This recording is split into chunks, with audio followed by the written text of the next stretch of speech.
what to say, but all I can say is that the mighty Iroko in our family just fell. He has fallen.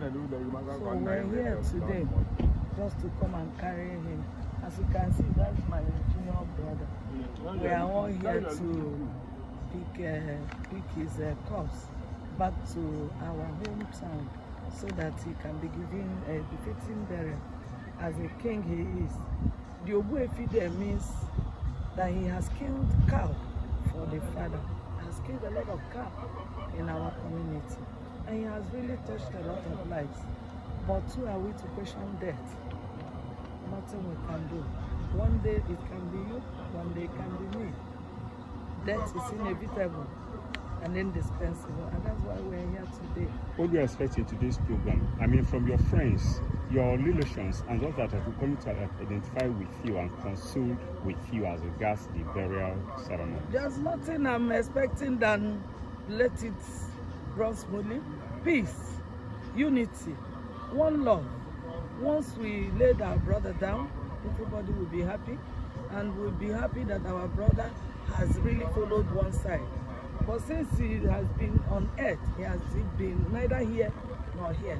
So today, we are all happy that he's going to be laid to rest after his demise since April 2025. So he has really tried. Thank you and God bless you. We are happy with him. Let's go and carry my brother from the mortuary. Thank you. We are about to collect the remains of. This is Udi General Hospital mortuary, Oriago, Udi, local government in Enugu State. As you can see, we are there live now. We're coming to take the body of our brother.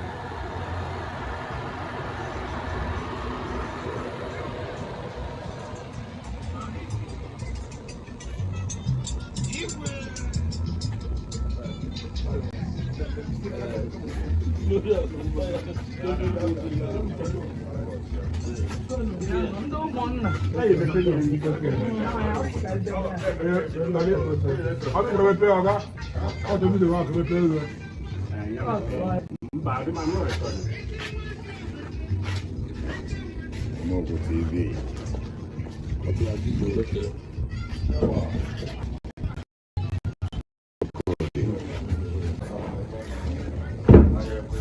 So when you put it in again.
Yes.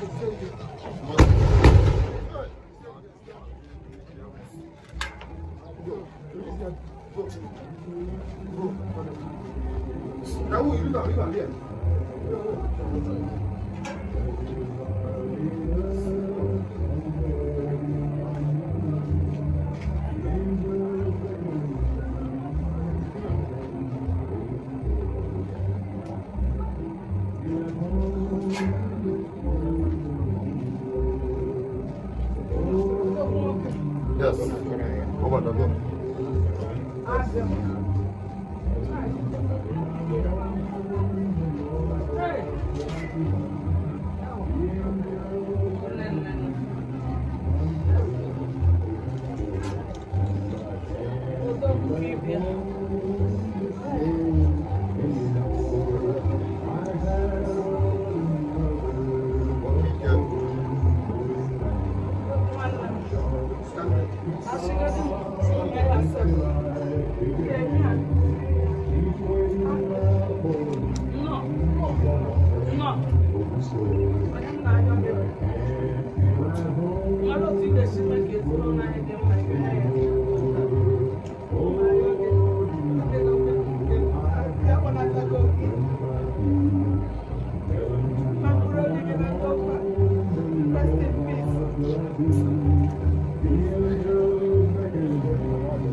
Ogbuefi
one year,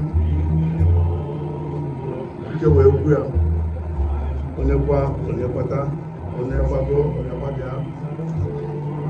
and I said,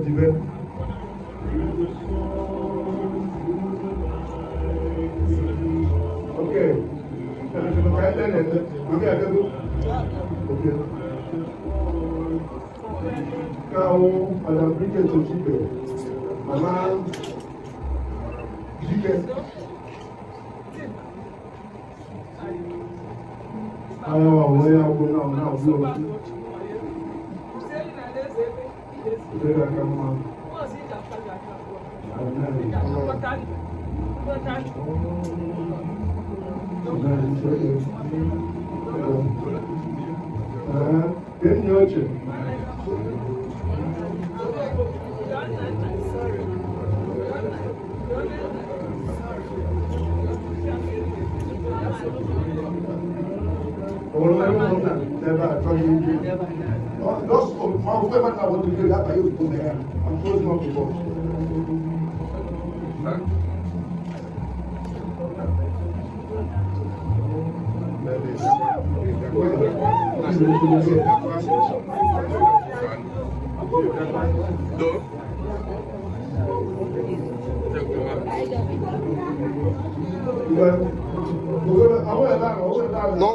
Noba. On the one near. Okay. I'm closing the box. Don't you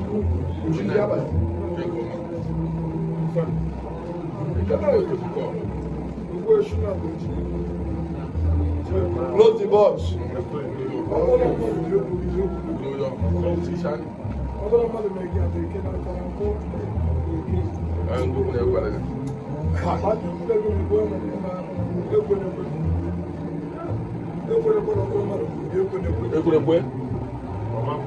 And then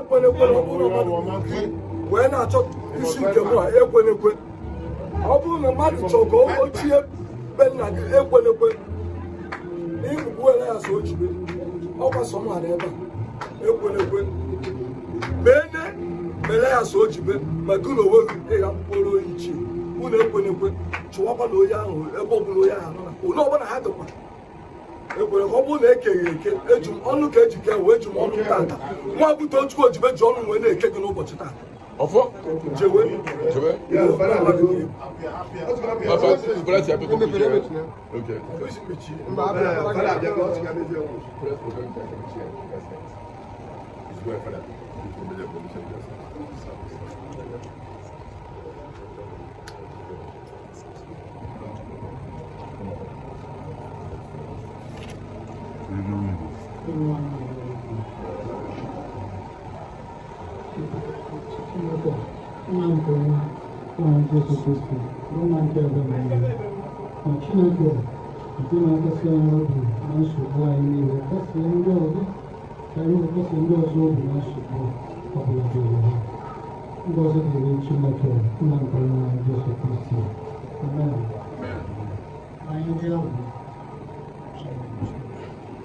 Oh, you want make a man of you.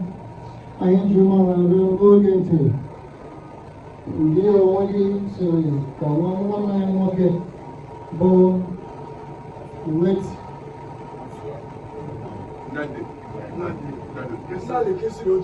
Now the case will be them. Cosmo one down, we got the potato. Because man, we go back and ending to give me a no. We have been and go. Because goes to you, King Day study ever. I have a Christian.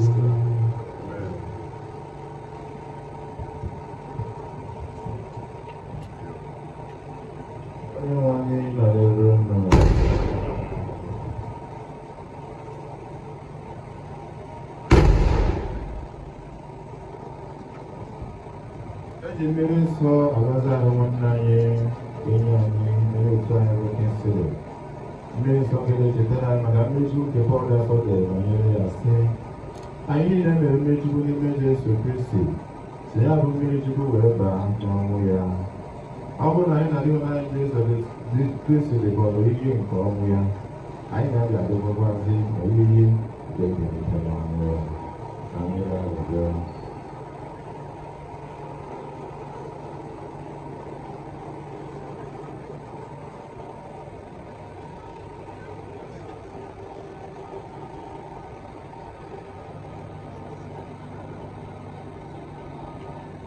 onye nwe anyị na-arịọ ebere gị na-enweghị ube n'ebe nwa odibo gị oke nsiri onye nke ha bụrụ ụwa nke a nye ya ọnọdụ ezumike nye ya ọnọdụ udo ezumike n'etiti ndị nsọ gị n'ụwa ọzọ anyị na-arịọ gị nke a sị na Kristi na mkpụrụ dị ike nsiri na ndị otu Kristo gara aga nye ya ezumike ebighị ebi ọbara na anyị na mkpụrụ dị azụ ike na n'ụbọchị ike ya.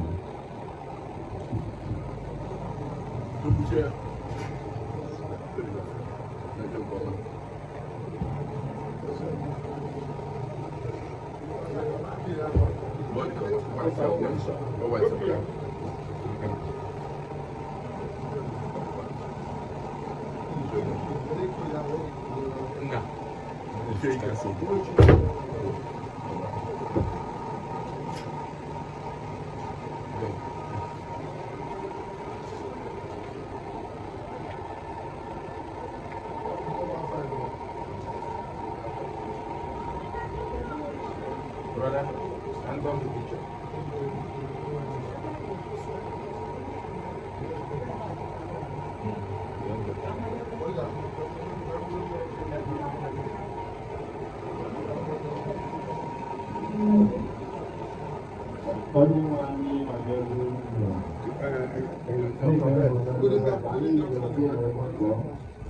N'ebe anụnwa ịyọ ebere nke Chineke mmeri nke Chukwu na ngọzi nke Chukwu isi anyị niile ọ kachasị maka ezumike nke mkpụrụ obi nwanne anyị nwoke bụ Kingsley. Mgbe anyị na-enye mmadụ ka anyị mgbe anyị na-akwa mmadụ ka anyị na-akwụ onwe anyị, o doro anyị anya na igwe niile ga-aga n'ozu mgbe n'oge ka anyị amadụ. Anyị ga-ege ntị na ihe ọgụgụ nke sitefara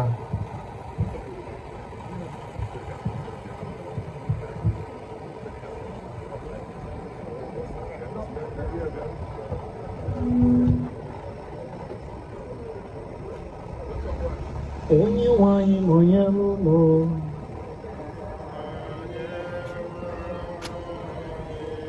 ihe ọgụgụ nke ya si n'ozi ọma dị nsọ nke Jọn dị asọ dere.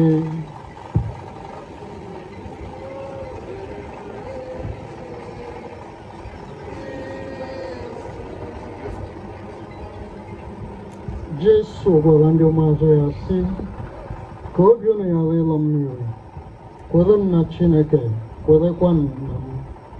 N'ụlọ nna m enwere m ọtụtụ ebe obibi na ya, ma ọ dịghị etu ahụ, agara m agwa unu. Ugbu a ana m aga ịkwadoro unu ebe obibi. Ọ bụrụ na m eje dozichaa unu ebe obibi, aga m abịaghachi ọzọ ịkpọrọzi unu ka mụ na unu jee nọrọ ebe m nọ. Ebe m na-aga, unu onwe unu maara ụzọ ya. Thomas wee sị ya, onye nwe anyị amaghị ebe ị na-aga, olee otu anyị ga-esi mara ụzọ ahụ? Jesu wee sị ya, mụ onwe m bụ ụzọ, eziokwu na ndụ. Ọ dịghị onye ọbụla na-abịakwute nna ma ọ bụghị site na m. Oziọma nke osi bụ ụwa.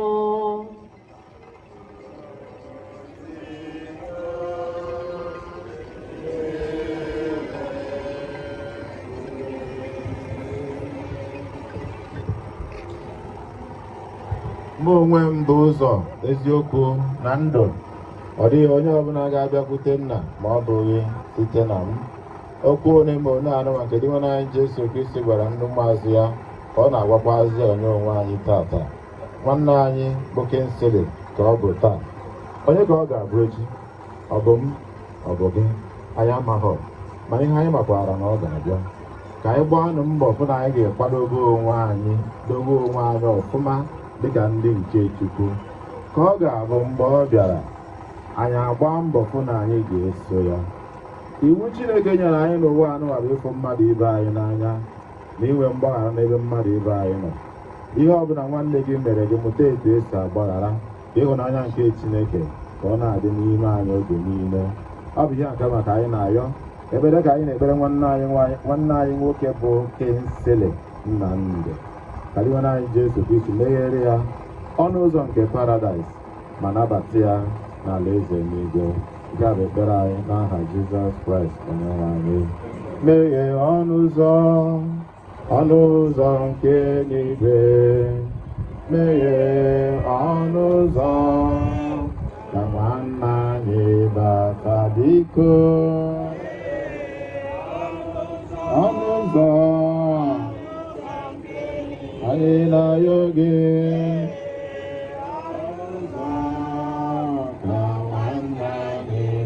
Chukwu biko ọnụ ụzọ anyị na-arịọ gị ọnụ ụzọ nwanne anyị bata. Emume gọzie elu Onyenwe anyị Jesu Kristi nọ n'ime iri mkpụrụ ụbọchị 3 wee si otu a gọzie ilu ndị mekwere na gị.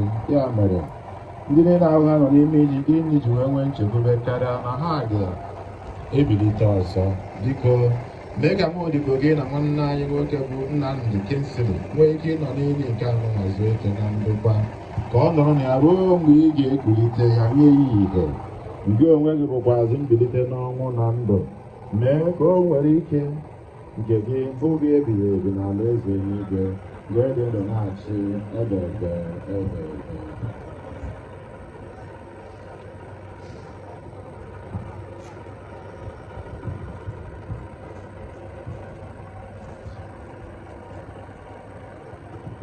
Ugbu a anyị na-adọnye ahụ nwanne anyị nwoke bụ Nnamdi n'ala ka ọ laghachi n'ebe o si pụta. Anyị na-eme nke a n'ihi na ọ masịrị Chineke ji ike niile isi na ndụ nke anụ akpọrọ nwanne anyị. Kristi bụ onye mbụ nke si n'ọnwụ bilie. Ọ bụkwazị onye nke ga-eme ka ahụ anyị dara ada gbanwee wee yie ahụ nke ya dị sọnsọ ihe. N'ihi nke a anyị na-etinye ahụ nwanne anyị nwoke bụ Nnamdi n'aka Chineke ka ọ nara n'udo nke ya ma mekwee ka o bilite ọzọ n'ụbọchị ikpeazụ. Onyenwe anyị mee ebere. Kristi mee ebere. Onyenwe anyị mee ebere. Nna anyị nọ n'eluigwe,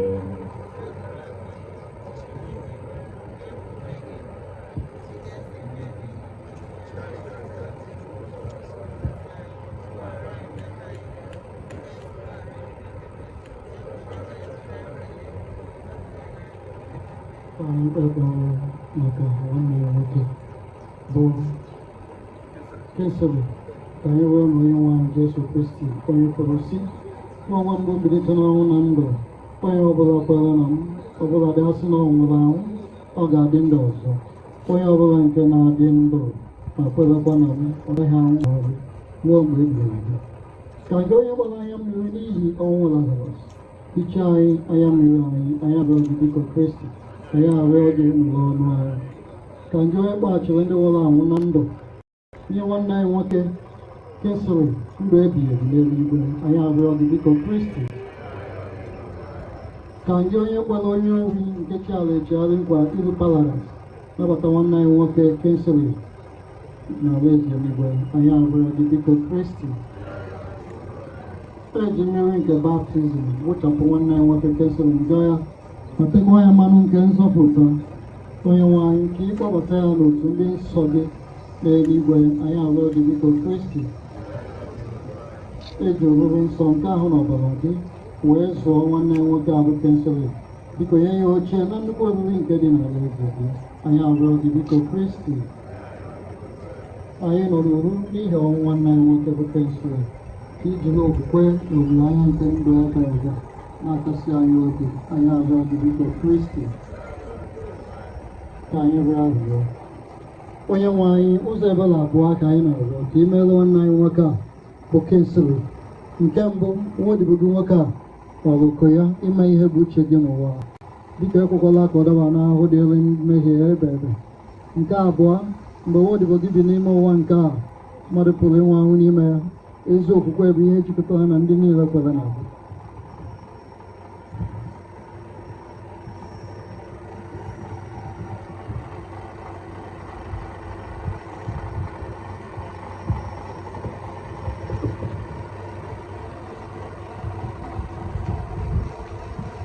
mekwa ka ebere gị sikwa otu ahụ jikọta ya na ndị nke gị na ndị mmụọ ozi gị n'ụwa ọzọ. Anyị ahụ ihe ndị a site na Kristi bụ onye nwe anyị. Nye ya ezumike dị ebe ọbịa ọdị nwe anụ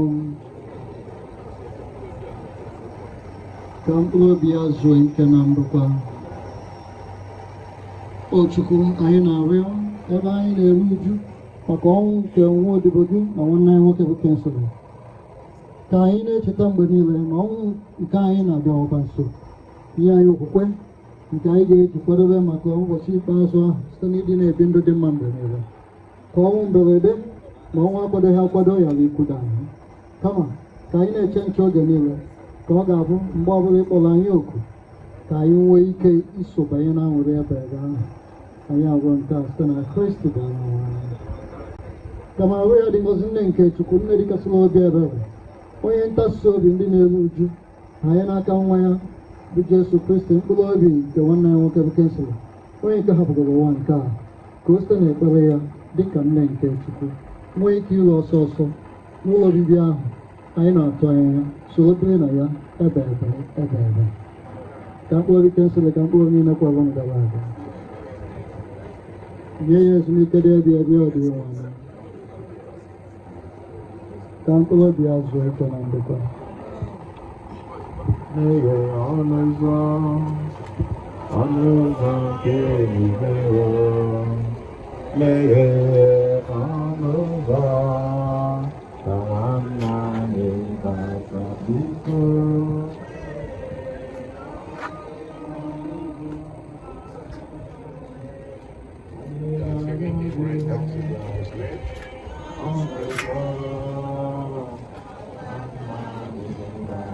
Biko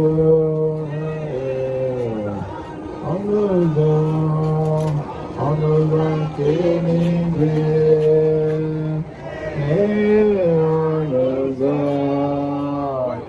nwanna anyị bata Chukwu biko, meghe ọnụ ụzọ nke Chukwu biko, meghe ọnụ ụzọ ndị na-abanye nwanna anyị biko, meghe ọnụ ụzọ nke anyị na-arịọ gị, meghe ọnụ ụzọ Chukwu biko, meghe ọnụ ụzọ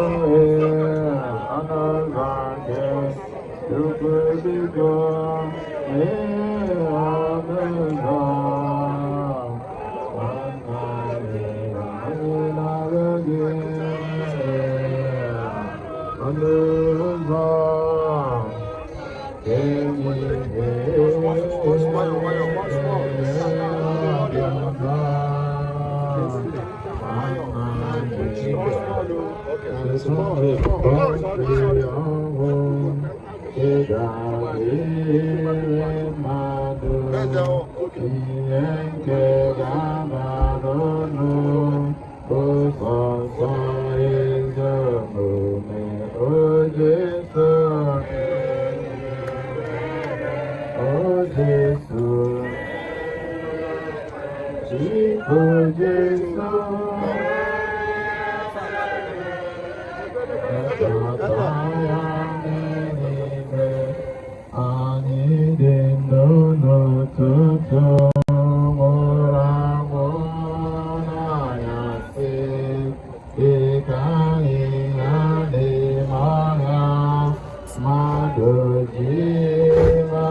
Chukwu anya na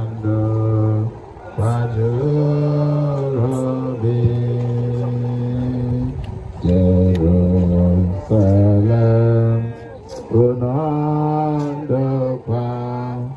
kebo sanso angure ebanako choko anya nando pajorobe kabano gezungo iza Chineke kere gị onye nwe m na-akpọ gị na nne zuru ike daba n'oge nzuzo iza Chineke kere gị onwe m na-akpọ gị nwanne zuru ike ịbụ nwa dị nwere site na baptizim onye ga-ajụ nwa Chineke ịba n'eluigwe gaba ozugbo kere gị onye nwe m na-akpọ gị nwanne m zuru ike gaba gabanụ n'oge nzukọ Chineke kere gị enwe m na-akpọ gị nwanne zuru ike gabanụ n'oge nzukọ ịzọ Chineke kere gị onye nwe m na-akpọ gị nwanne zuru ike eluigwe gị n'ala obodo ọma Chineke aṅụrị jupụtara n'ime ya nwanne m n'ọdị mma gaba zugonu ịzọ Chineke kere gị nwe m na-akpọ gị nwanne zuru ike gaba zugo ịza Chineke kere gị onye nwe m na-akpọ gị nwanne m zuru ike ọbakwa ebezina dobike ebezina ezi nwanne n'ala n'eluigwe obodo anyị ọbakwa ebezina dobike ebezina ezi nwanne n'ala n'eluigwe obodo anyị gaba zugo kere gị na-akpọ gị nwanne zuru ike gaba ezugo ịza Chineke kere gị onye nwe m na-akpọ gị nwanne zuru ike gaba oge zugo Chineke kere gị enwe m na-akpọ gị nwanne zuru ike ka mkpụrụ obi Kingsley na mkpụrụ obi ndị otu Kristi niile kwere na gara aga nye ya ezumike ebighị ebi onye nwe anyị ka mkpụrụ obi ya zuru ike na ndokwa God of mercy and compassion, look with pity upon him. Father, let him call the Father, is thy child, return to thee. Jesus, Lord, I ask for mercy, let him not implore in vain.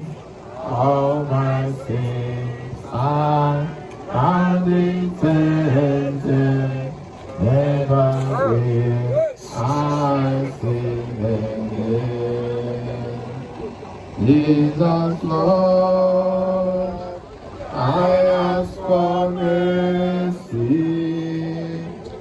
Let me not apply in vain. All my sins, how they take them, never will I sin again. Enigo bodani, obodo ndama, ebezumike. Enigwe,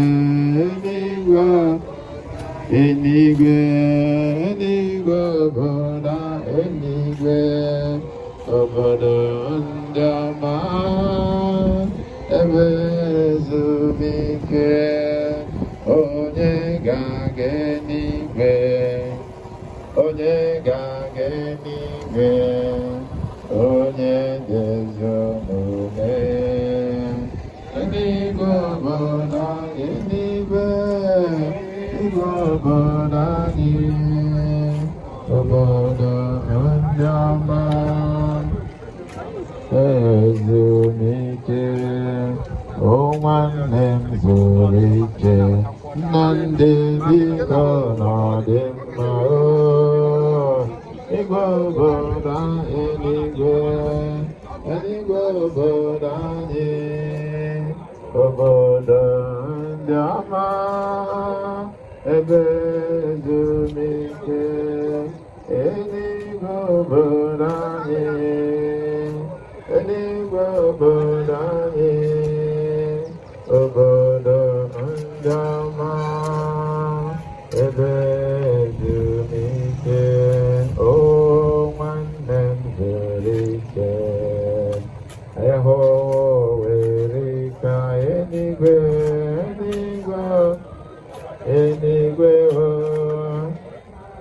eluigwe nke anyị, obodo ndị ọma, ebe ezumike. Eluigwe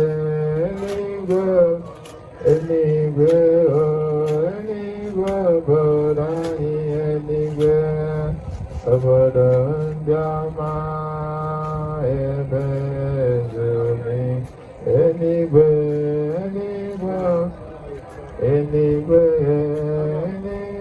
obodo anyị, obodo ndị ọma, ebe ezumike.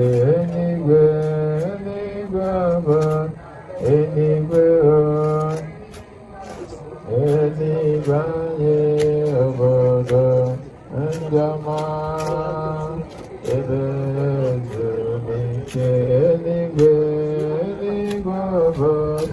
Eluigwe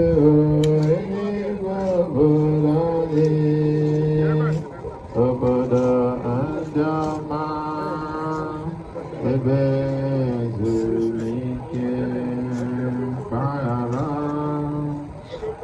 ya ezi na mpaghara Chukwu, mpaghara ya ezi na mpaghara ya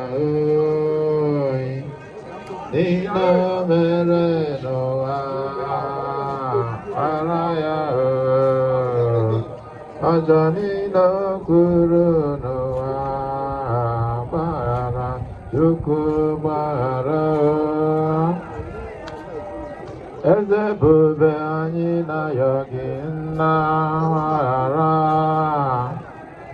O eze ebube, mpaghara Chukwu biko, niile mere n'ụwa, ara ya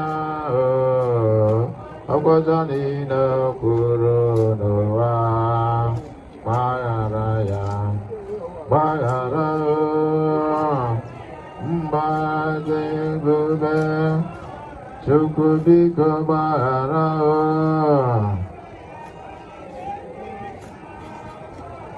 ịnayọ gị niile mere n'ụwa, gbaghara ya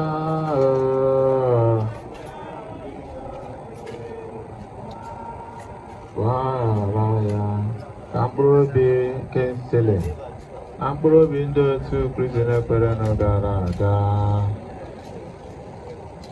Nye ya ezumike ebighị ebi onye nwe anyị. Ka mkpụrụ obi ya zuru ike na ndokwa.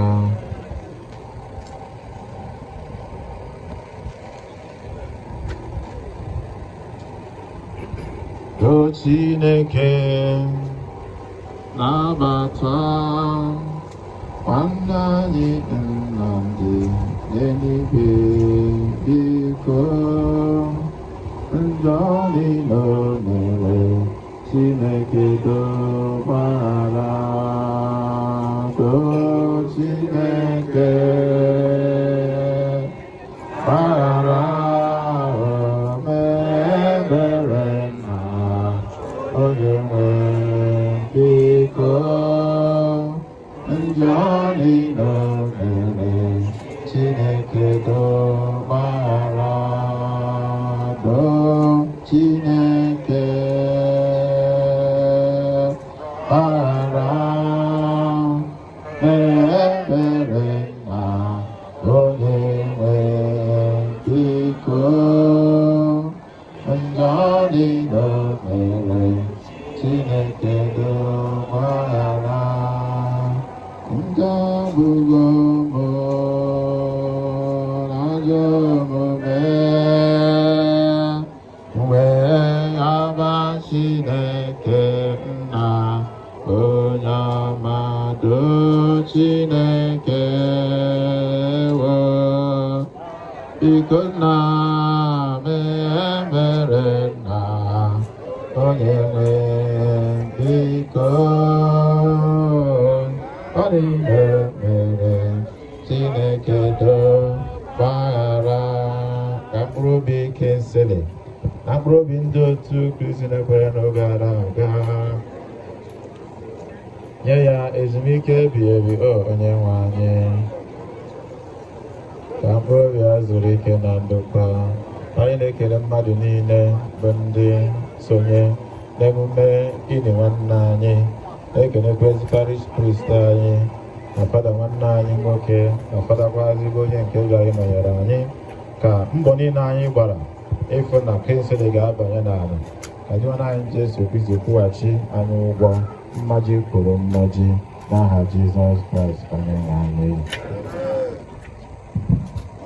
Otuto dịrị Jesu Kristi. Fada anyị ekelela anyị niile mana o kenere onwe ya. Ejizi n'afọ parish anyị St. Alfred Parish Agbudu wee na-ekele fada anyị Rufus Siriakus Agụ nke anyị ji kuso ya maba. Fada na-asị gị thank you. Ihe a pụrụ ihe kwesịrị imeta tada nọnyere anyị. Chukwu gọzie gị. Anyị na-ekelekwazi anabata nwanne ya nwoke Fada Jerry Eze Rector. Fada anyị asị gị nnọọ thank you nnọọ ndoni. Asịzi ndị mmadụ nwụnarịrị, biko ndị niile na-eru uju n'afọ onye a na Kingsley, anyị na-asị unu ndoni kasienu na ọnwụ bụ ihe metụrụ anyị niile. Ndoni anyị na-asị ka Chineke gọzie anyị niile ndị bịara ebe a taa. Ịmara so nwekpere ọ na-enwe oke ekpere sị na Kristi onye nwe anyị. Ka mkpụrụ obi Kingsley, ka mkpụrụ obi niile kwere m gara aga, ka mkpụrụ obi ya zuru ike na ndokwa. Onye nwe anyị nọnyere unu. Ya bụ ka Chineke nna ji ike niile gọzie ma chekwaba n'oge niile n'aha Nna na Nwa na Mmụọ Nsọ. Udo dịrị unu.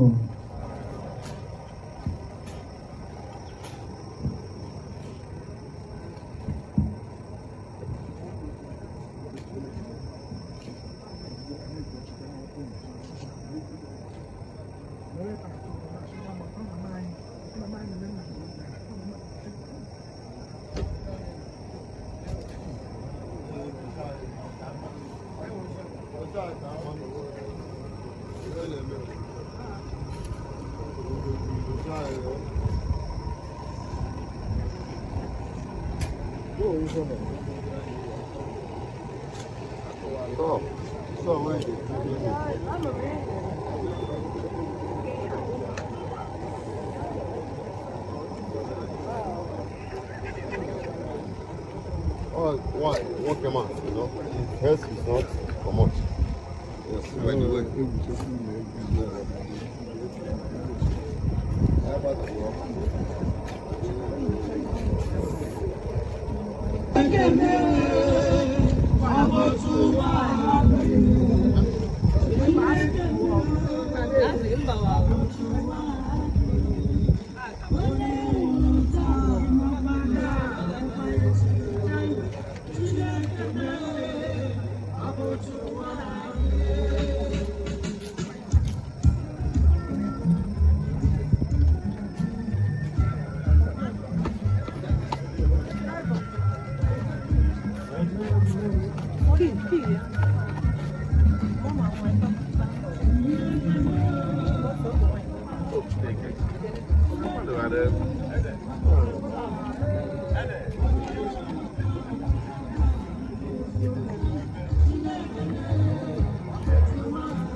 This is where the casket was kept before being buried.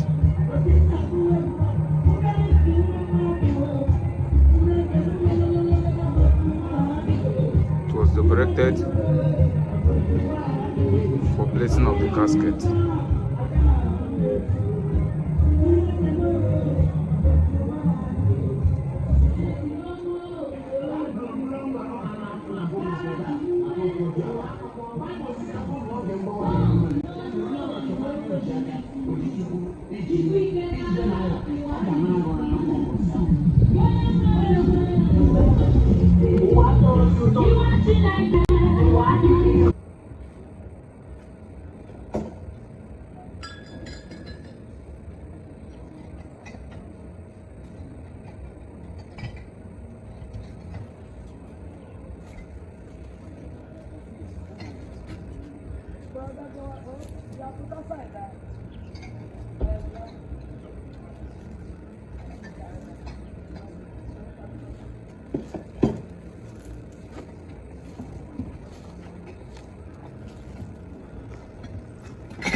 very much.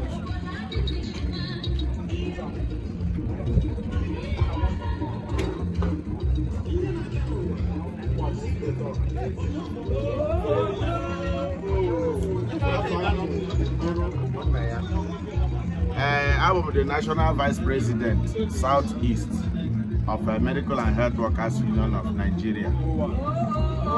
I had the road too.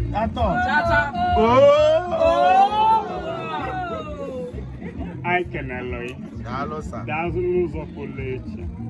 Who be on notes at because we was one night you can develop a non defensive for Jesus.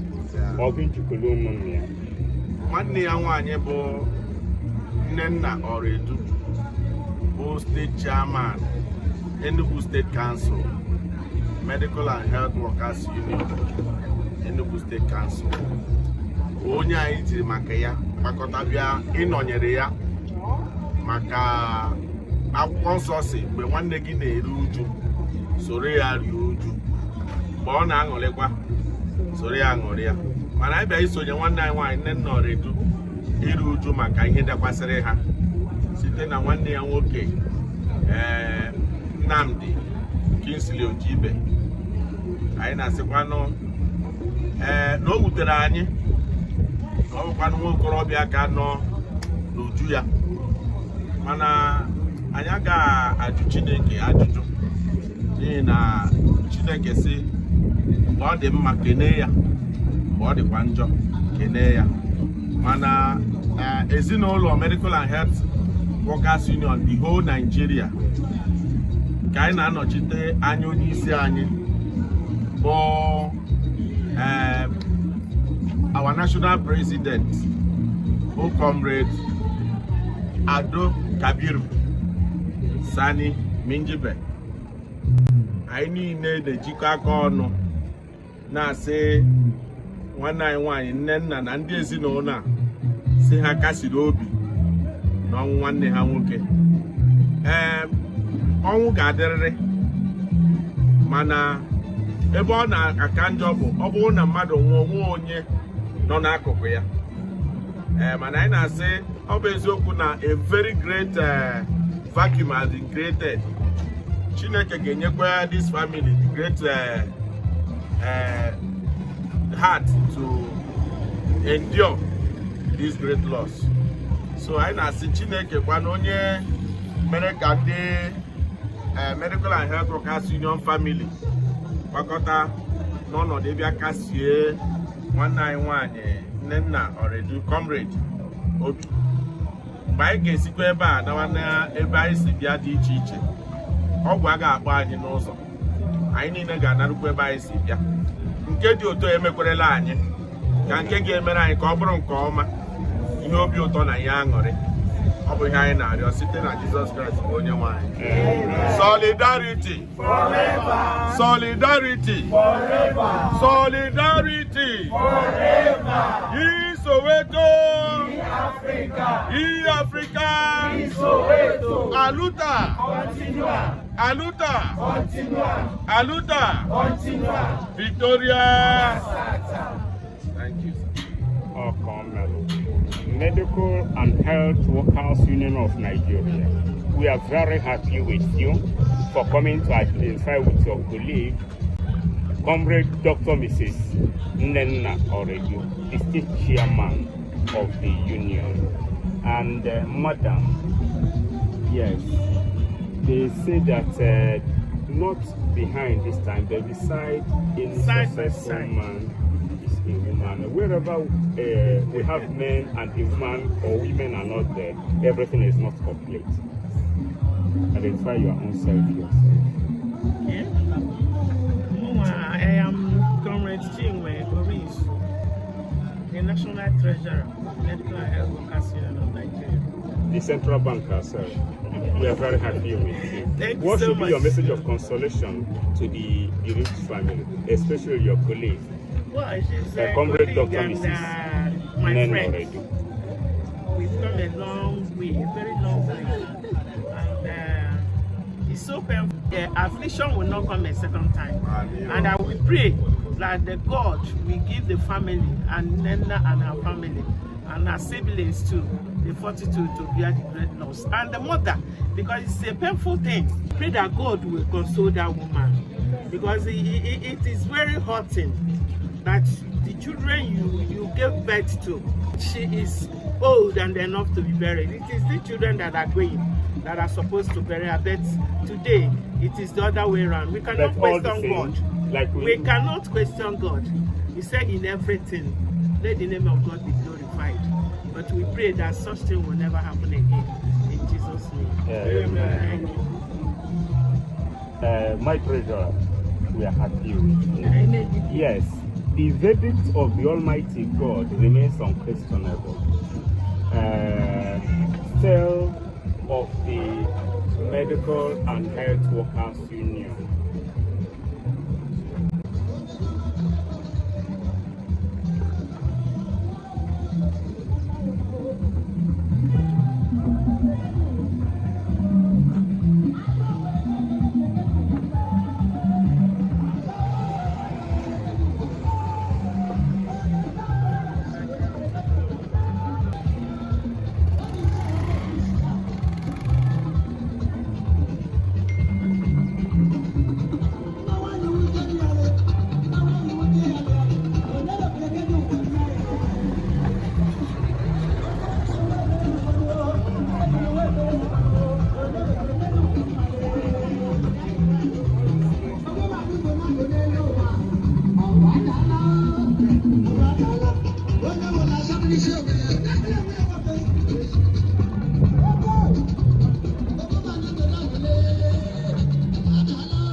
Pure water there, you use it to wash it. Medicine no flow, come to and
What